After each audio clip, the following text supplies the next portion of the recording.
Good evening. I want to thank you so much for coming out for another Bible class. I know we're excited to delve into a new topic.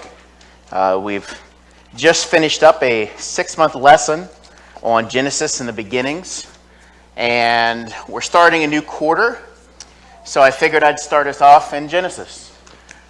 This new quarter, there's 4 of us that are going to be teaching, and sorry, I thought I was getting something from John. Audio. The new quarter, we're going to be talking about sin and overcoming sin. So there's 4 of us that are going to be teaching. Because of summer travel and summer plans, it's not going to be 3 or anything like that. We're working through it. But we're all capable and we're all able to teach every lesson that we've got. This evening will be the first lesson in the series, and it will actually be on identifying and understanding the nature of sin, right? So if we're going to spend an entire quarter talking about sin, it would probably be good to level set in a baseline with everybody and say, what exactly is sin? And so when we get into our lesson tonight, we're going to be speaking about the nature of sin. So everyone's getting settled. As I said, I have my Bible open up to Genesis, and we're going to be going a couple of different places, but we're going to start with the first sin. And we'll start this after a word of prayer. If you would, please bow with me. Our good and our awesome God, our Lord Almighty, we lift up our voices and we thank you so much that we are able to come before you in prayer. We know, Lord, that you have spoken this universe into existence with mere words, that you continue to allow our lives to be sustained by your perfect planning, and that we're able to continue to stay here and live and enjoy life because it is your will. We thank you so much, Lord, for allowing us to gather together as like-minded Christians. We thank you so much for being able to be here, to enjoy the freedoms that we have, to worship you without fear of repercussions or persecution. We thank you so much, Lord, that we have your Bible that's been preserved and passed down through the ages, so that we're able to know your word, that we're able to understand your will for us, and that we're able to read and to learn and to educate ourselves on the things you would have us to know. Our Lord, as we delve into the topic of sin, we ask, Lord, that we would carefully handle this subject. We pray that you would be with us. The things that are taught and said and done here would be pleasing in your sight. We pray that you can help us to leave here so that we are better equipped to live our lives in a way in which you see fit. We ask, Lord, that you would be with this classroom and with all the classrooms in attendance. We ask, Lord, that you would watch over us and protect us, allow us to put away the cares and the concerns of this world, allow us to focus on the things that are being said here, that we may plant them deep into our hearts, and that we would be able to continue to grow and to be transformed and to learn all that it is you would have us to learn before this life is over. Our God, we ask that you would be with us always. These things we ask in your Son and our risen Savior, Christ Jesus' name, and amen.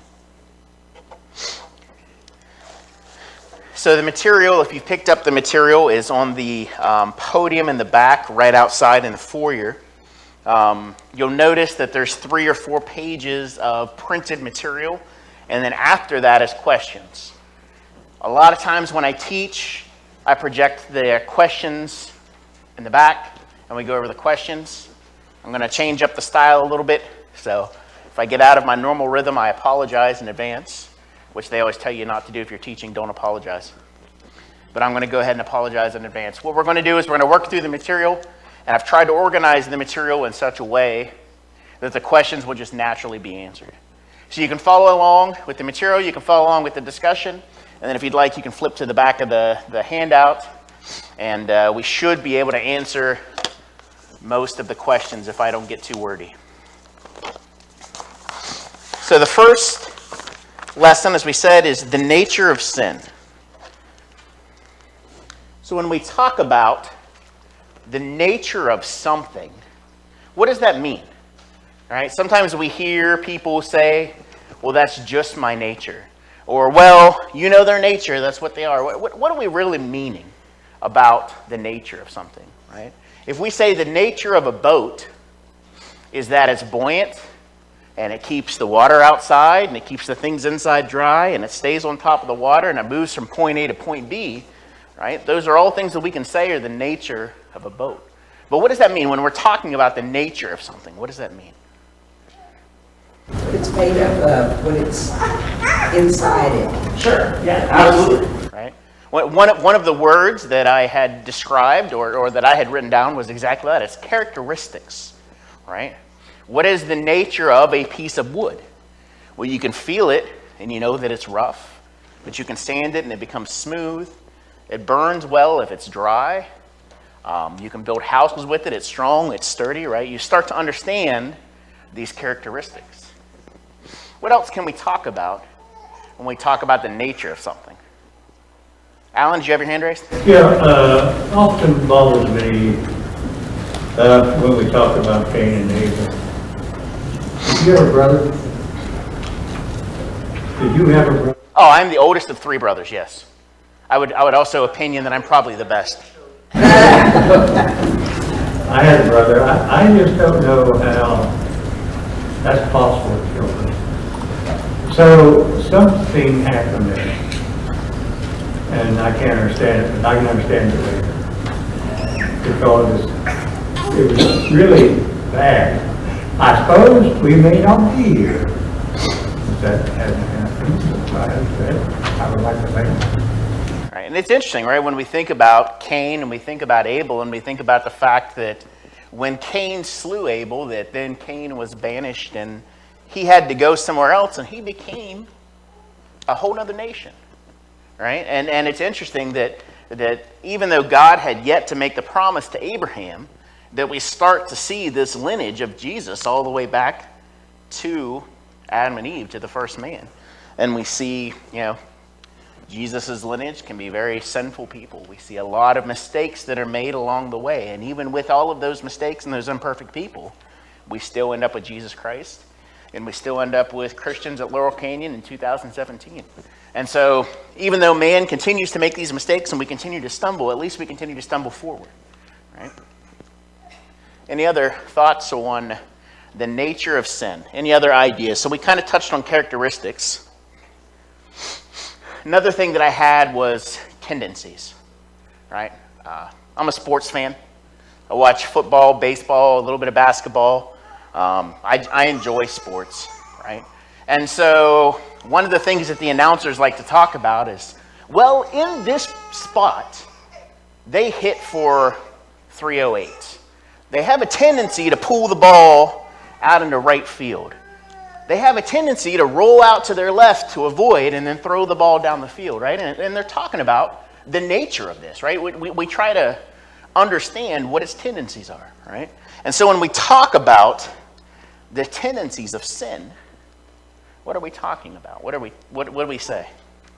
And that's what we're going to get into tonight. That's not a easy, hey, let me raise my hand, right? But that's the purpose of tonight, is when we start talking about the tendencies, when we start talking about the dispositions, the qualities, the characteristics of sin, this is what we want to talk about tonight.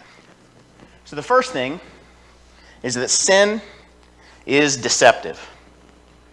And I want to go to Genesis chapter 3, to our first documented sin, just a generation before what Alan was just referencing with Cain and Abel. And I want to read about the sin of Adam and the sin of Eve. So Genesis chapter 3, verses 1 through 8. Now the serpent was more crafty than any other beast of the field that the Lord had made. And he said to the woman, did God actually say, you shall not eat of any tree in the garden?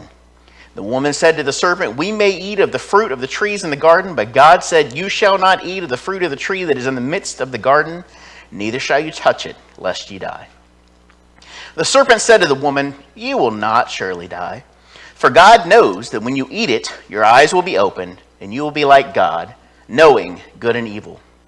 So when the woman saw that the tree was good for food, and that it was a delight to the eyes, and that the tree was to be desired to make one wise, she took the fruit and ate it. And she also gave some to her husband who was with her, and he ate. Then the eyes of both were open, and they knew that they were naked, and they sewed fig leaves together and made themselves loincloths. And they heard the sound of the Lord God walking in the garden in the cool of the day. And the man and his wife hid themselves in the presence of the Lord God among the trees of the garden. So we see sin is deceptive. How can we learn in this that sin is deceptive? I've got all four of them set up in the next slide, so before I have the big reveal, I want to have a little group discussion if we can on why it might be. What can we learn from Adam and Eve? Yes, John. Well, there has to be a standard, and the standard would then have to be broken. Right, and that's, I think, one of the first things that we see the serpent doing is questioning that standard. Right? Is that really what the standard was? Right? How many times, as John said, or I'm sorry, as Alan said, do I have a brother? Right? I now have 5 children of my own. How many times have we set a rule in our house, or we've had nieces or nephews maybe visit, and you tell them, don't touch the stove, it's hot. And they're saying, well, did Dad really say the stove was hot? Or did he just say the front was hot? Did he really say the whole, and they start to try to have this child legal speak where they're trying to find loopholes to what it is that they are and aren't allowed to do, right? Deception. What else? What else can we think about from this? Ruby? Don't you think there was a lot of, the deception was that they were curious, the curiosity, even when they had a rule, don't touch, just like touching a hot stove. That, if I remember as a child, everything that my parents said, don't do that, I thought, why not? So I got in a lot of trouble that way. But I was very, very, very, very curious, and that gets you in trouble. So we got to learn obedience. I guess that's what happens. Sure. Yeah, and to kind of summarize what Ruby was saying, that there's a curiosity factor to it, right? Sin makes us question. Sin makes us curious. And we find out there are consequences to that curiosity. You touch the hot stove, you get burnt. You stick the fork in the electric outlet, you do a little dance, and then you drop the fork. And Ruby's saying, yeah, I did that too. Seth? There might even be some truth to what the person trying to get you to sin is saying. In this case, you will not surely die. I mean, we could argue, well, you didn't die right then. Right, yeah, they weren't immediately struck dead. But then also, for God knows that when you eat of it, your eyes will be open. Technically they were, because they start to see things like, hey, we're naked, or hey, we did. So in some ways they were oblivious to a lot of these things, and so from that point, Satan was right. But it wasn't what God wanted. Again, I think there's a lot of foreshadowing, and there's a lot of parallels that we can draw between Adam and Eve pre-fruit and a child. Right? A child comes into the world, and they have no deceit, no lies, no bitterness in their heart. And as they grow, and as they're exposed to things, and as they become adults and they mature, their eyes start to be open. And they start to see things, and they start to sin. There becomes a point in time in their lives when they are no longer innocent, when they look and they figuratively say, I am naked. Right? And that's one of the things we talk about for the need for baptism, is that sin for us is an acknowledgement that there is a separation between my God and I, very much so as there is a separation between Adam and Eve and God, and we need to fix that, right? And Satan didn't talk about that part, right? He talked about, well, you're not going to surely die immediately, right? And your eyes are going to be open, so we definitely see a very deceptive nature. Alan, were you? Yeah, I thought I saw your hand again. He also gave a command. The Lord commanded them not to eat of that tree. Sure. Absolutely. And Satan starts to immediately try to erode that authority, right? And again, being the oldest brother, being a father of 5 children, I have seen that authority and the attempt to erode and usurp that authority, right? The idea of, well, I don't think Dad really meant it that way, or, Dad's not here right now. Or, different things. I could fill an entire class with childhood stories, but I don't know that we'd learn much from it, other than it took me a long time to learn lessons. Yeah, you went out and got 3 more, didn't you? So I guess my animation did work. I thought it was going to be all 4 at once, so that's great. All right, it makes us believe there are no consequences, Genesis 3 and 4. I think this is one of the things that Seth had touched on. My Bible kind of flipped open a little bit here. It said, the serpent said to the woman, "You will not surely die." All right. The next thing we see is it makes promises with no intention of keeping them. Right. As we think about some of our adult sins, some of the things that we have seen happen to loved ones, people we care about, we start to think about alcohol, drug abuse, adultery, right? All of these things start with a sweet promise. Hey, you want to have a good time. You want to enjoy yourself. You want to loosen up. You want to take the weight of the day off. Just a kiss, right? All we're doing is we're friends, right? It starts with this promise. There's no intention of keeping that promise, right? It makes itself attractive. Verse 6, Eve looked at the fruit and saw that it was good for eating. It was physically attractive. All right? Look at the labeling on alcohol. Look at the media glorification of smoking. I remember, growing up, I'm old enough that I remember seeing tobacco ads, and I remember seeing, the old westerns. The hero would be, sitting there with a cigarette, or and that was machismo. That was the thing to do. If you wanted to be that person, and so there was an attractive nature to it. It was again very deceptive. The next point that we can talk about is that sin, after it's shown its deceptive nature, we know that sin is enslaving. Here, we can go to, we'll start in Acts, and then we're going to make our way to Romans.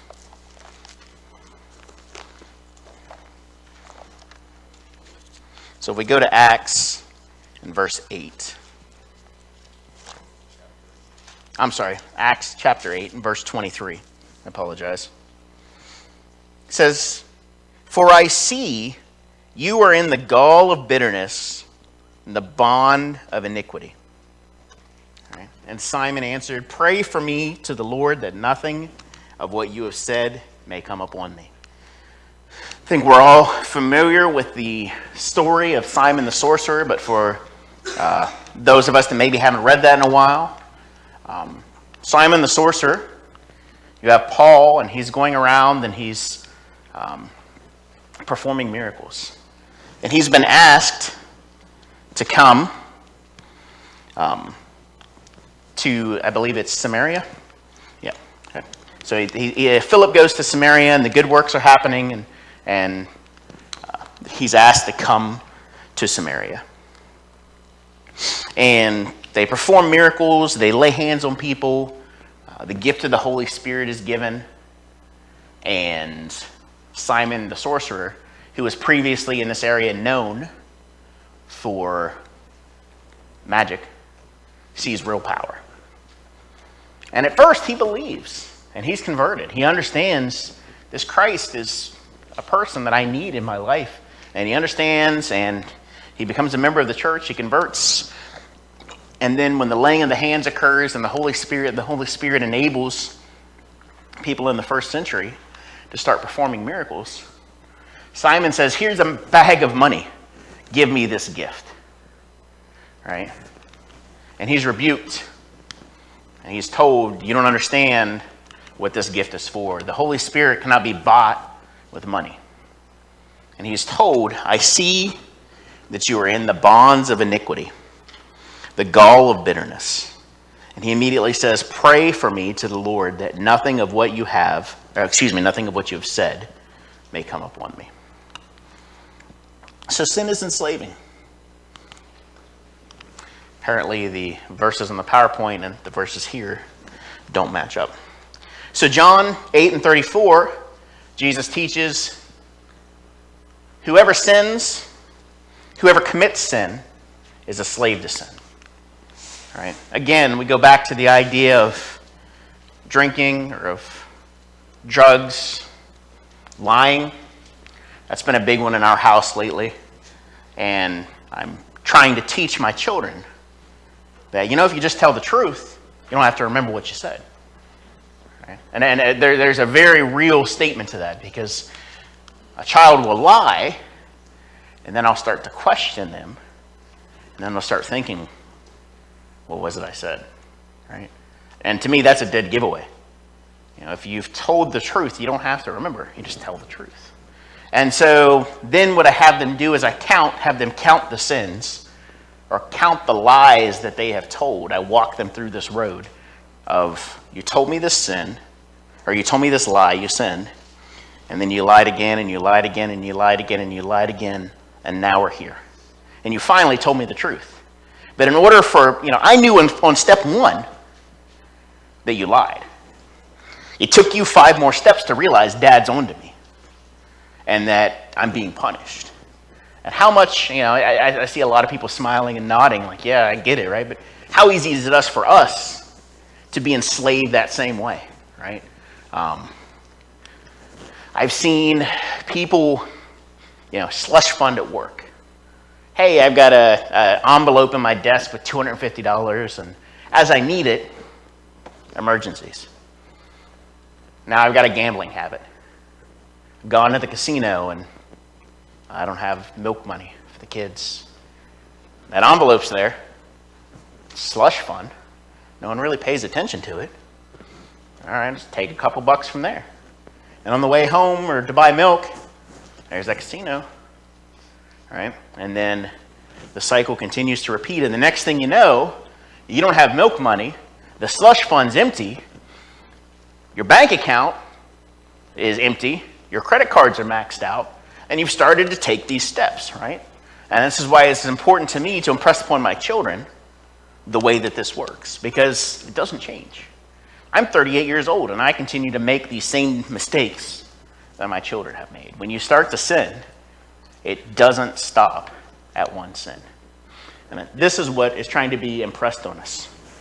Proverbs 5:22, in his own iniquities entrap the wicked man, and he is caught in the cords of his sin. And Acts 8:23, which we were reading with Simon the sorcerer. The sad thing is that some fail to see that they're slaves to these sins. Right? Alan asked about brothers. We were all raised to believe. My parents took us to church. I'm the only one of my 3 brothers that are faithful. Because my middle brother has convinced himself through a life of continual earthly living that what's important to him is earthly things, and as long as he lives a good life at the end of his life, how's God going to punish him? Right? And we've had some very powerful lessons about this recently, about the fact it's not good enough just to live a good life. And then my baby brother has gone very far off the reservation, if you will. But you start to see in hindsight, and when you're looking, you see the steps that they have taken one by one to get to where they are. Ruby, it looked like you had something to say? I have a question. Yeah, absolutely. Maybe way off. I've often thought about why did God let us have the ability to sin, or why did he put that thought, he created us, and he could say, now you're going to be perfect, or he could make us perfect, and we will be obedient to him, or, that we wouldn't ever sin because he put this in us to be very, very good, to listen to him. So we have sin in the world. And I thought, why? But I don't know, the only thing I could think of is if it wasn't here,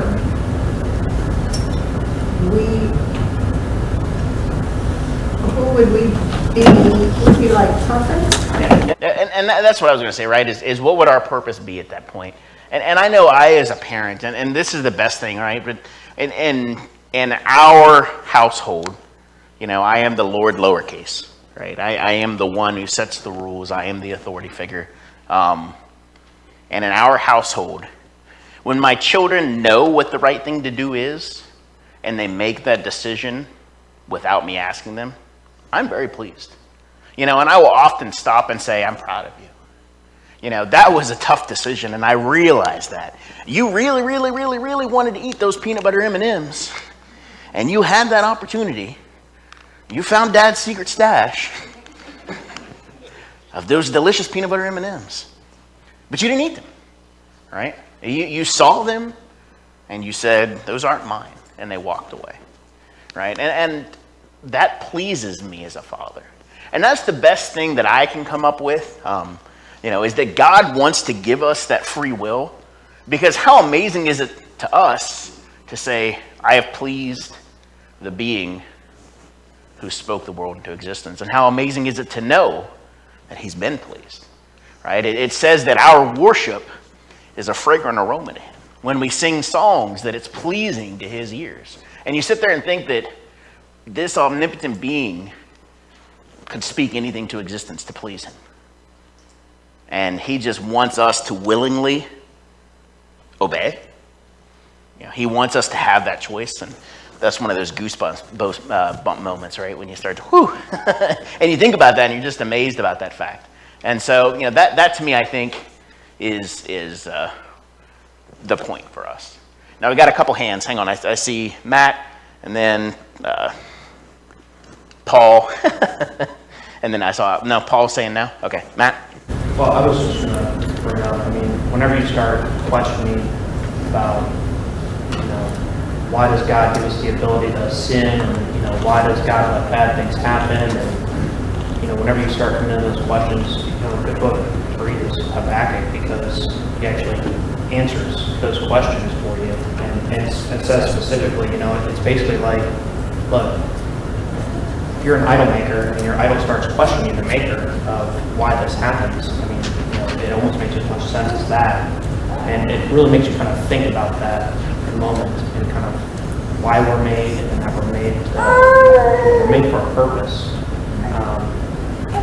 And it's just an interesting exchange. And, you know, once you fall into that path of deceitfulness and deceiving nature of sin, it takes a long time to recover. It takes a long time to get over yourself and justifying what you've done. And you know, kind of to flip itself on its head, right? We see up here, sin is enslaving. When we're not sinning, it's free, right? We have that freedom. We have that ability to just say, you know, I am doing what God wants me to do. And even though we're not perfect law keepers and we've all sinned and we all fall short, we know that we're not entrapped by that. We know, and hopefully we can have that recognition early in the game to say, you know what? I made a mistake.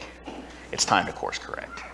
Instead of continuing to go further and further and further, this is the bad course over here. And so instead of continuing to go further off course and one of your brothers or your family or a loved one saying, you're off course, and you're saying, no, I'm not. And you continue to wander further away, and then eventually you come back. It's much more freeing to take that first step and go, wait a minute. I have the knowledge to understand that I need to get back where I need to be. Alan? Yeah, in the first part of Genesis, we read God told them not to only eat of the trees that he had given permission to, and not eat of the forbidden tree. Now, why did God do that? He's preparing people, man and woman, and their children, to go to heaven. That's what we're all right. Isn't it amazing before the sin that he was walking and talking with them, right? I mean, that is heaven, right? That is what we have to look forward to. And he was spending time with them, and they were coexisting with God before sin. And remember, he's a jealous God. So he created everything. Now, where he had made the decision, I think he did, they had made the decision, that Jesus was in the world. Now, I don't know whether that's true or not, but that's a plan down the road. He knew what was going on. He knew what was going to happen. But the children of Israel, Yeah, the crazy cycle of judges, the kings, everything. Exactly. Todd?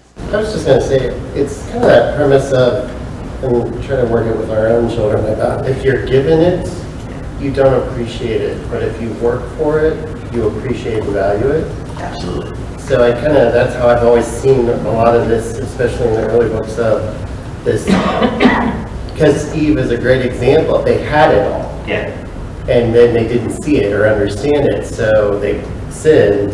Then they got to see it and then had to work towards it and make up for it. And to circle back to Alan's first comment about Cain and Abel, right? If you look at the point that drove Cain to murder, Abel, his sacrifice was pleasing.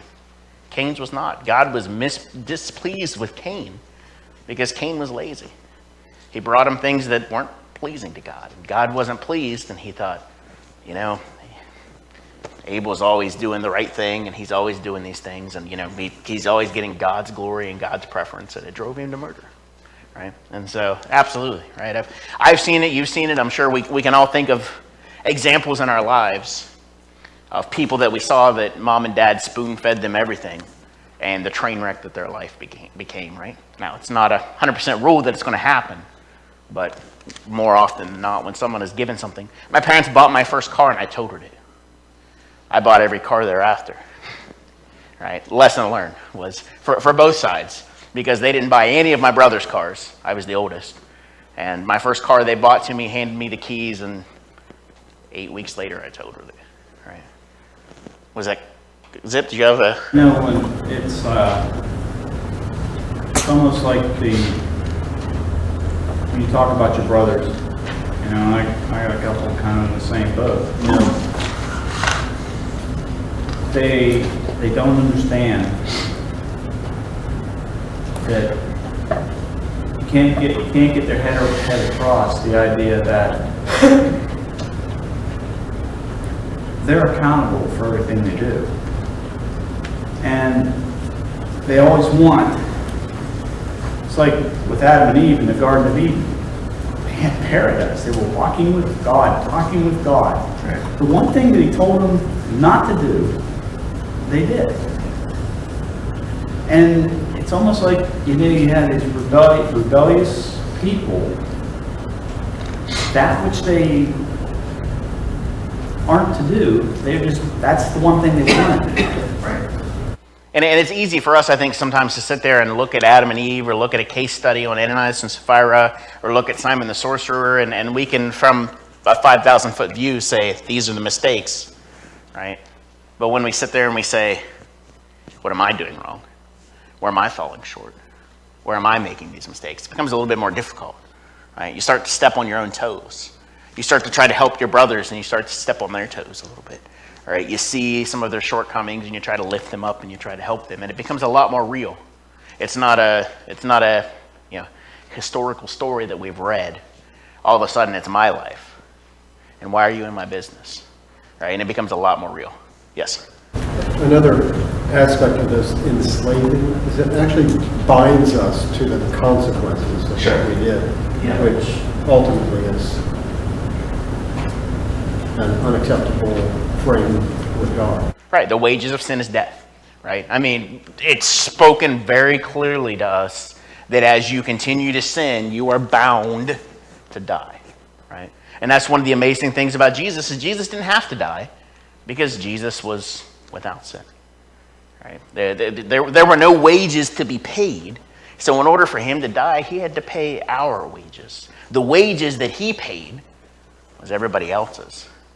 And so I think that's a good point, right? Is that you bind yourself, that you enslave yourself to that punishment, right? You do the crime, you do the time. I'm sure I'm not the only one that's heard that in my life. And my dad drilling that into my head. The next one we got is sin is defiling, right? And we see the idea that your sins are like scarlet, they shall be as white as snow. Though they are red like crimson, they shall be as wool. Alan, I saw as I was... Yeah, I wanted to ask you what your dad's first name. Bruce. And he's not the famous movie actor. Yeah, he is right before the twins. So he's the middle son. So Carrie and Keith are the twins. Alan knows my family. In case everybody else is confused. Yes, my dad was the middle of 5 sons. So I'm sure his mother was crazy. And then I'm the oldest of 3 sons, and I might be able to punt or opinion that my mom became crazy. No. And so you know, right? They were raised in the church. But you know how many are faithful now? Yeah. But you know how many are faithful now, right? And that's the sad thing, right? They were raised, they know the truth. And then you see generationally, right? My father's the only one that's faithful. But your grandmother had a little problem. She got 2 siblings. Yeah. Oh, that's a whole another. Ruby? Did they totally understand about sin? I mean, if a lot of times, well, I'll have to give you an example. Sure. When I was baptized at 19, I knew that my sins were washed away. You know, all the things I had done wrong, in my past was gone. Right. Okay, and I knew you shouldn't do this, you shouldn't do that, you shouldn't lie, and I did. I lied, and I thought, why did I do that? I didn't have to say that. Well, I blew the whole thing. Now I'm starting all over with a ton of sins on it. But it's the concept that the sin, I can ask for forgiveness. I didn't get that concept, and I think a lot of people may not get that concept, and they say, well, I can't be perfect, so I'm going to live the way I want. One of my good friends from the service that moved up here after he separated, he worshiped with us for a while, and he was baptized here, and he fell away. And that's exactly the statement that he made, was that I can't be perfect. And I said, you know me. We've been to war together. You know the type of person I am more than probably anybody else. You know me, right? And you know that I'm not perfect. And I don't claim to be perfect, right? I stumble and I fall, and I tell my children that when I make that mistake. I try to be transparent with them and understand that, right? And that's what we're talking about here, is it's defiling, but there is a cleansing. Right? There is something that can be done, but the problem is, as we were talking about before, as you continue to take those steps, eventually it's human nature to say, I'm too far gone. Right? God's not going to forgive me because I did this. And we don't think about the fact that Paul was a murderer, that Moses was a murderer. Right? We think about all of the things that these people did. You know, Jesus said and spoke and forgave the sins of a prostitute. Right? And we think about all of these things that Jesus did, but we like to sit there and think that we're the special snowflake and that we're too far gone, right? That God will not forgive me, that my sins are untouchable, that the power of Jesus Christ can't wash away my sins. And unfortunately, that's a very human mindset. And I think, and Zach, who I don't see, I see Hannah, but I don't see Zach. Zach, a couple weeks ago, Hannah's eyes got like this big. Right, but Zach, a couple weeks ago, he stood up on a Wednesday night and he talked about the fact that sometimes he believes that we as Christians do a poor job of letting each other know when we're struggling, right? Of letting each other know that we're vulnerable and that we sin and that we fall short. I mean, people might see, Rebecca and I and our 5 kids, and they get the perfect life, and the kids are so well behaved. It's not true, right? It's not true, and we continue to work toward it, And I think that's the first nature of sin. Sin is deceitful, right? You're sitting there thinking, I'm the only one going through this. When my wife's away and the kids are away and I'm sitting in front of the internet, my mind starts to wander. But I can't talk to my brothers about this because surely I'm the only one going through this, right? Or talk about the casino and the slush fund. There's no one else in the world that's ever done this, and I'm the only one, and there's no one I can talk to. And I guarantee you there's multiple brothers and sisters in this room that have and continue and might even be presently going through whatever it is you're going through, right? And that's why we have these. But the first nature of sin is deceit. The first nature of sin is that we think they're not going to accept me. I'm a deacon. If I come forward, what are they going to think of me? right? I can't do that, right? And we play these mental games, and nowhere in the scripture do we see God saying that we should not do that, that we should hide our sins. Alan? Well, that keeps you kind of straight, don't it? What's that? Being a deacon and know you can't come forward. Sure. No. You can tell us, go ahead. Right? So we see that sin is defiling, right? And so that idea, right, that Ruby was talking about, the mind sometimes and the names. Ruby was talking about, right? We come out of the water and we're clean and we're pure and we're pristine and we're without sin, and we may make it 8 hours. Truth, right? We may make it 2 hours. So we may come out of the water and think, what did I just do? Right? And you start to doubt everything, and you start to have these problems. And we saw that when Peter doubted, boom, down into the water he went. Right? He was walking on the water and he was fine. And when he took his eyes off the Lord, he went down in the water. And so we see these things, right? And we see that we come up clean, and immediately we become defiled again. And so I think we've talked some about defiling. We'll move forward to sin is destructive. Right? Sin is lawlessness. Sin is without law.